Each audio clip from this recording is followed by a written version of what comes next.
नागपूर महानगरपालिकेनं अमृत 2.0 योजनेअंतर्गत मौजा सोमलवाडा येथील मनीषनगर परिसरात मलवाहिका टाकण्याचं काम सध्या सुरू आहे. एकता, झुलेलाल आणि सम्राट नवशक्ती कोऑपरेटिव्ह हाऊसिंग सोसायट्यांच्या पूर्व भागातील खसरा क्रमांक 95-2 आणि 95-3 मधील मुख्य रस्ता खोदण्यात आलाय. तसेच पाईपलाईन टाकूनही रस्त्याची दुरुस्ती न केल्यामुळे स्थानिक नागरिकांना मोठा त्रास सहन करावा लागतोय. अर्जदार नरेश होगेवार आणि इतर नागरिक यांनी पालिकेत जाऊन निवेदन देऊन संबंधित हा रस्ता तातडीनं दुरुस्त करण्याची मागणी केली आहे.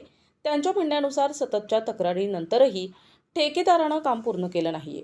अवकाळी पावसामुळे रस्त्यात चिखल आणि मोठे खड्डे पडलेले असून पाणी साचलं आहे. त्यामुळे दुचाकीस्वार आणि पादचारी यांना अपघाताचा धोका वाढला आहे.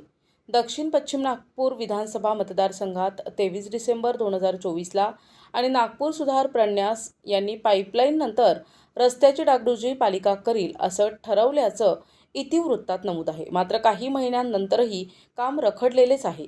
भविष्यात नागरिकांना त्रास होऊ नये म्हणून संबंधित ठेकेदाराला तात्काळ निर्देश देऊन रस्त्याची पूर्ण बांधणी युद्धपातळीवर पूर्ण करावी अशी मागणी प्रबळ झाली आहे. प्रतिनिधी मंगेश उराडे, NTV न्यूज मराठी, नागपूर.